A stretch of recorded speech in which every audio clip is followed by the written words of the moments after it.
புதுச்சேரி காலாப்பட்டு தொகுதி பாஜக சட்டமன்ற உறுப்பினர் சட்ட ஒழுங்கு சீர்கேடு மற்றும் மக்கள் விரோத செயலில் ஈடுபடுவதால் அவரை கண்டித்து தொகுதி மக்கள் போராட்டத்தில் ஈடுபட முயன்றதால் பரபரப்பு நிலவியது. புதுச்சேரி காலாப்பட்டு தொகுதி சட்டமன்ற பிஜேபி சட்டமன்ற உறுப்பினராக தேர்ந்தெடுக்கப்பட்டவர் கல்யாணசுந்தரம்.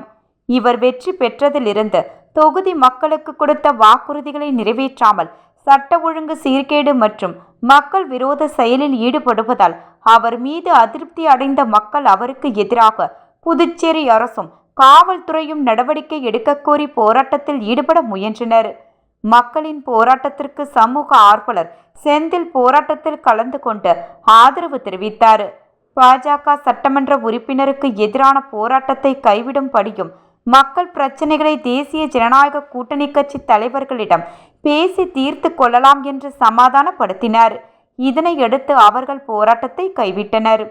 தொடர்ந்து செய்தியாளர்களை சந்தித்த சமூக ஆர்வலர் செந்தில் அவர்கள் புதுச்சேரி காலாப்பட்டு தொகுதி பிஜேபி சட்டமன்ற உறுப்பினராக தேர்ந்தெடுக்கப்பட்ட கல்யாணசுந்தரம் சமீபத்தில் நடைபெற்ற காங்கிரஸ் பிரமுகர்கள் சந்திரசேகர், ஜோசப் மற்றும் உமாசங்கர் ஆகியோர் கொலை வழக்கில் சம்பந்தப்பட்டவர் என்றும் ஏற்கனவே கல்வித்துறை அமைச்சராக இருந்தபோது ஆள் மாறாட்டம் செய்து தேர்வு எழுதியதில் 4 ஆண்டு காலம் சிறை தண்டனை பெற்றவர் என்றும் குறிப்பிட்டார். தொகுதி மக்களுக்கு கொடுத்த வாக்குறுதிகளை நிறைவேற்றாமல் தொகுதியில் உள்ள பெண்களை இழிவுபடுத்தி பேசுவதும், நில அபகரிப்பு, இட மோசடி உள்ளிட்ட பல்வேறு சம்பவங்களில் ஈடுபடுவதால் தொகுதி மக்கள் அவர் மீது அதிருப்தியில் உள்ளனர். மேலும் காலாப்பட்டு தொகுதியில் உள்ள தனியார் தொழிற்சாலைகளை மிரட்டி பணம் பறிக்கும் வேலைகளில் ஈடுபடுவதாகவும் குற்றம் சாட்டிய அவர் அவரை எதிர்க்கும் தொகுதி மக்களை கொலை செய்து விடுவேன் என்று மிரட்டுகிறார்.